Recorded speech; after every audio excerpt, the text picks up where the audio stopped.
bourbon hunting videos hurt or help the whiskey community?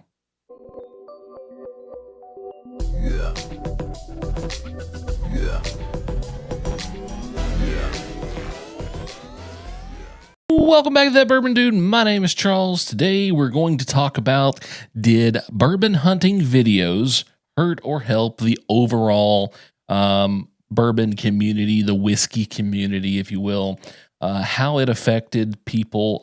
This specific topic has been brought up several times in comments that I've read from other channels, a couple from my channel. It was also a suggestion in my Facebook group, just someone brought that up, wanted to know what my thoughts were. So I'm going to give you guys my thoughts. This is not a complete list of things that I think has happened, good or bad. I want you guys to take the opportunity during this video as we're going through the good and the bad. Drop comments down below. Let me know what you think was positive and negative about the whiskey hunting, the bourbon hunting videos. Did it negatively impact you? Did it positively affect you in a way? Share that with the community. Myself personally, it is a very interesting and complicated thing, and I'll kind of cover that at the end or somewhere in between, possibly. If you're enjoying content like this, please hit that like, share, and notification bell. Tell friends about the channel. And if you're enjoying it, maybe you want to be part of the next level of this community, and that is inside of my Facebook group. That's called That Bourbon Dude. It's a private Facebook group where we hang out, talk all things whiskey, and we're more of a family over there. I'm not going to call it a community anymore. I think we've shifted away from that dynamic, and we are more of a family. We actually care about each other. We talk about more than just your average channel, or excuse me, the average Facebook page. It's not just whiskey content anymore over there. We share life experiences. We talk about things that's going on, and we support each other in any way that we can. And we just want to express how much we care for each other and let you guys know that if you are part of this community, we do care about you and want you there and want you to be part of something bigger than just ourselves. All right, next up, let's get into the video. I'm going to have a sip. I'm going to have a sip. We're going to actually, guys, did you know that Green River's single barrel weeder is out? I was able to grab one of those. If you didn't see the bottle haul video that I did from my retarded drive from Atlanta up to Louisville to find out there was none of these bottles there, and then had to drive another 106 miles to where'd I go? Green River's Distillery. Where are they at? Oh, Owensboro. There we go. Owensboro. Oh, God. Guys, this is good. If you can get your hands on one of these this year, do it. They're going to be very limited. There's like 100 barrels going out. I will go ahead and say this. There is a rumor that at the barbecue and bourbon festival going on at Owensboro, I think it's this month, they're supposedly going to have a barrel there. Don't know that's true, but that's the rumor that is circulating. Just smelling this, my mouth is completely watering, so I'm going to get in it. Okay, let's start with the good, end with the bad. That's kind of how we do the news around here, and that's how the news actually happens in our everyday life. It always seems to be the good that ends with the bad. It seems like the bad is what people tune in for, so let's start with the good and end on a horrible... No, it's not actually that horrible. All right, so positive things that I think that happened from whiskey hunting videos. Now, again, this is not a complete list. This is just a brief overview of some of the things, highlights, if you will, of what I think that has happened. So let's talk about the first good, okay? It brought more people into stores that possibly were struggling. Now, I can say this with 100% certainty. There is a local store of mine that was struggling incredibly bad, and there was no video actually done about this store. It just reaped the benefits of the overall bourbon hunting, because people had seen other videos about hunting in this area, and they discovered the store, and it was a hidden gem. That store had a tremendous amount of really good, high quality products, not just allocated stuff or hard to get stuff, but just a really good selection. And well, they kind of got exposed to the world, and everyone found out about them. They kept coming in. So a lot of people got to that store, purchased a lot of stuff. So that's a positive. More people discovered stores that they had never seen before and helped grow that business to keep them afloat. Now, that kind of ties into the next one. And then it's helped get small stores on the map. Okay, there are some stores that I didn't even know existed in my area. And when I say local area, I don't mean 10 minutes in each direction. I travel for work, so local to me is more like 50 to 100 miles in any direction of my house. I feel like that is the appropriate local area. If you can drive there in like less than 2 hours, that could be local. I know a lot of people will disagree with that, but it's just from me being always traveling. I don't feel like 100 miles is that far anymore. I used to think driving 20 minutes to town was a horrible thing, but now it's not really that big a deal. But back to what we're talking about here. Small stores got on the map. I think that it truly did help a lot of these smaller communities get more traction. And when you think about it, when you have a store in a small town and you show up in this town to shop at this store, you're not only going to probably shop at that store, you might eat at a restaurant, you may make it like a road trip and you stay in like their hotel. So it helps not just that one store, multiple businesses capitalize on this and are able to benefit from the fact that you have came to that area. So that is definitely a big positive. Okay. Now the next one here, this is point number 3. More bottles came into the store due to the result of more products being sold. Okay. Let me break that down. You sell high volumes of a certain product, you get better allocations. It's simple. Let's assume that you were a small store. The bourbon boom took off. You started selling a lot of stuff. Let's say your local rep that was selling to you said, hey, if you get we're just going to use Wild Turkey. You get the whole Wild Turkey stuff, like the whole lineup, the 80 proof, the 101, the different sizes, the whole Russell line. You get all that, and it just keeps flying off the shelf because your customers are liking it. At the end of the year, you get the privilege of getting a lot of allocated hard to get bottles, maybe like the Russell's 13s or the 15s, and that's all because of you taking the chance and putting those products on the shelf and putting your money where your mouth is by paying these large amounts of money for inventory. If you guys don't know, inventory is very expensive.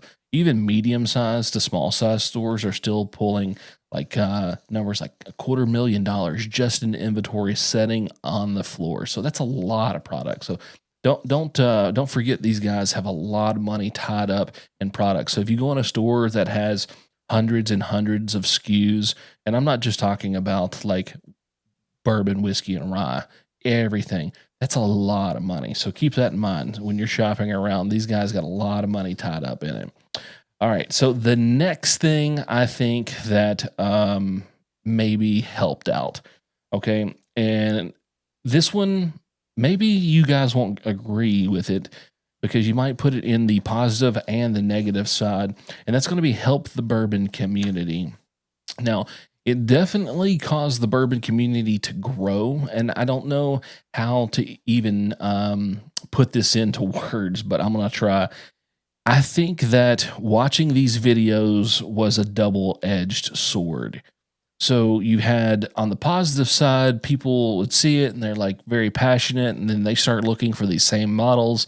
And then on the back side of it, it created FOMO, and that rolls into the bad part of this segment here. All these videos, when you're watching them, you're like, "Oh, that'll never happen to me. I never find that. I'll never get this. Oh yeah, I never find this bottle. And then when I do find it, it's so expensive. I never get a Stag Junior for $65 or $300 at my stores. Okay, like it really is a double-edged sword because it grew the community for people passionate to hunt, and then it also created that FOMO effect that made you kind of feel like you were left out, isolated. Maybe that you're not worthy of getting these bottles, even though that like there's no reason to put a worth on these products. Like they're just a consumable brown liquid, right? They're not that important. They're not that serious, and to that point, if you guys are not in my Facebook group, we do chug videos in that group, and that was one of our questions to get entered in for a giveaway is why do we chug? And it's because whiskey is not that serious. It shouldn't be taken that serious. A lot of people get triggered. They get upset. They're just furious with us about doing these videos and saying things like that. They put whiskey on a pedestal and it's like the pinnacle of their existence, and it's really not that serious. It's just whiskey. It's brown water. That's it. It's not that important. So a lot of people get upset about that. All right, now let's roll into point number 2 of the bad, okay? And this is something that directly affected me. It gave the stores the ability to test higher prices on the consumers. As people continued to shop at these stores, they saw that people were hunting very specific bottles, and they took note to that. Dang, that's good. They kind of use that as a proving ground. How high can I jack this bottle up? And they keep buying it. Well, that plays into part 2, the FOMO, or sorry, part 1, the FOMO was kicking in and people would pay any price. And then part 2 of this, because they were testing these prices and continue to raise them, and those two things were bouncing back and forth and caused a ridiculous surge in the price. We had, there's a store here close to me. They're about 30 minutes down the road. When they did drops, their Stag Juniors were, this is 4 years ago. They were like $55 or $65. I can't remember now exactly. They just posted a picture on their Facebook page of a Stag Junior. This was a batch 24D, and it was $299. $299. Is that crazy? That's just insane to me. Knowing that just a few years ago, they were one of the best locations around to shop because they're a very high volume store. They get a ton of allocated stuff, and they used to have the best prices around. Now, that store is also owned, they have another store owned by the same gentleman, did the same thing. They kind of ran up the prices. It's unfortunate, but that is possibly what I would say the effect of bourbon hunting videos is because it drove the demand up. It created an additional level of FOMO for people, and they went out and hunted maybe more than they should have, or they kind of, let's use a card analogy. They showed their hand, what they were out there for, and because of that, we have elevated prices. Now, obviously, the supply and demand. I know someone's going to say it's supply and demand. Yes, that is part of it, but you take a supply and demand and you add FOMO onto it, and you have a recipe for disaster. Okay, so the next thing is part 3, more overpriced bottles because more people are hunting. Now, you fast track until we had like kind of the height of bourbon hunting, and everybody was out there hunting constantly. They were watching the videos. They were taking notes of what stores had what at great prices, and people were like, oh, shoot, so-and-so store has great prices, and then he goes in there, and then the price no longer matches what they saw in the video, and that video is only posted 30 days ago, and the price went up, and then the next guy comes in, and they see the prices are even higher than the previous time, and you can watch these videos, and you can see how stores had raised their prices pretty consistently in the videos. There's several people have hunted the same stores, and I love seeing it where somebody buys something at a low price, a very good price, and then the next guy posts a video and it's $50, $100 more, and the next guy posts a video and it's $50, $100 more, and then next thing you know, it's like $1,000 for something that's completely just ridiculous. So that has happened. I saw that in my local area really bad. I'm close to the Nashville market. Nashville, if you guys do not know, is one of the most competitive bourbon markets. We have a lot of liquor stores, and we have a lot, and I do mean a lot of very passionate bourbon, whiskey, and rye enthusiasts that really, truly love this brown liquid that we all chase. They're very, very lucky to be in an area we have so many stores, but the unfortunate reality is the prices are quite high here. And if you do find it, it's going to be an insane price. And then the second part of it is the fact that a lot of these bottles that show up here in the Nashville market end up going out the back door and end up on secondary for ridiculous prices. Okay, now the next point. This is point number 4 of the bad. And then I'm going to give you guys kind of my experience with this and what has transpired for me, how it has affected me positively and negatively. But this last point here was the point that made me want to make this video specifically because the person who made the comment, and I don't remember which video it was on or if it was on the Facebook page, but this has been probably a couple months ago when I saw this, and I'm just now getting to it. It said, let me just read this to you, okay? It's harder for locals to get bottles. They are the reason why this store was good in the first place, and now the stores are taking advantage of the situation. Okay, now let me talk about that. The specific individual had made a very lengthy comment, and it was talking about how his local store used to be amazing. He could go in there maybe once or twice a month and always get a really good bottle. It didn't matter if it was like a Buffalo Trace product, whatever. Like it could be anything. He could always at least get one good bottle a month. And since the bourbon boom kind of took off, and a couple stores or a couple people, I guess, had hunted that. I have not seen the video. I don't know that it exists, but he said that there was a video that was out of people hunting this store and saw that there was good prices. And now that store kind of gets a lot of people coming in there. And as a result of that, the prices are no longer good. And this individual said that it's been over 2 years now since he's been able to get a hard to get bottle at that store.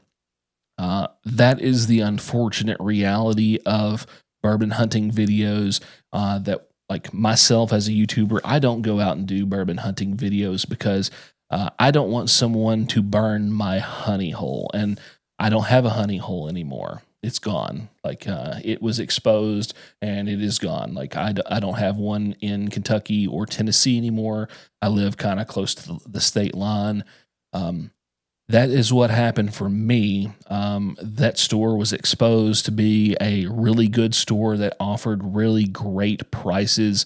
And because people had found that out through a video, it is no longer worth going there. It's been over a year since I've stepped foot in the building. They used to have rock bottom prices. Like you could go in there, Buffalo Trace, just a 375 was like $24.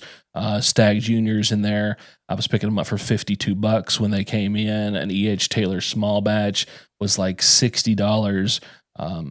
Last time I was in there, I noticed that the prices were insane. E.H. Taylor small batches were like $150 now, and people were still coming in there and paying that price. And the owner knows that it's going to continue, and he's going to hold those prices down. I don't know if he was in financial trouble before all this happened and he saw the opportunity to dig himself out, or if that little demon greed got into him and kind of messed up the situation. But that is what happened to me in this little area. It affected me pretty serious because now I don't have any stores that I frequent around this area. I do travel quite a bit for work, and you guys have probably seen me talk about this on my videos that I travel to Indiana and Georgia to do almost all of my bourbon hunting. I do not actually purchase hardly anything locally anymore because of that, other than just shelf products. Only a few times a year I travel out of the area and try to do like a big bourbon haul, kind of stock up every quarter to be able to have stuff there at the house and share and give away with people. And that's what happened to me. So, what I want from you guys, take a second, comment below. Has this happened to you? What's the good? What's the bad? How it affected you? I would love to know. I think it's very important for us to put information out there like this. Excuse me. I don't think that shying away from maybe the dirty truth of what happens inside of the community is good for anyone. There is negatives and positives to the whiskey and bourbon community. So let's put those out there to the forefront. Let's make this not a taboo thing to talk about. I do have a video coming up about things that I think potentially are a little taboo. I'll give you guys a sneak peek of that. It's going to be about drinking whiskey with a friend that is very adamant about how good this is because this is a hyped bottle. You get that glass, you put it to your mouth. Holy crap, you don't like it. How do you deal with that? Do you say, yay, that's great, you know, it's really good? Or do you be honest? Do you be honest with that person? Or are you afraid to hurt their feelings? Because I think in this whiskey space, we have a lot of that going on where people don't really tell the truth. They just kind of butter up the truth, you know, butter the biscuit. That's what we do. Okay, folks, if you like this content, you want to see more of it, make sure you hit that like, share, subscribe, tell your friends, tell your grandma. Until next time, Bourbon Dude out.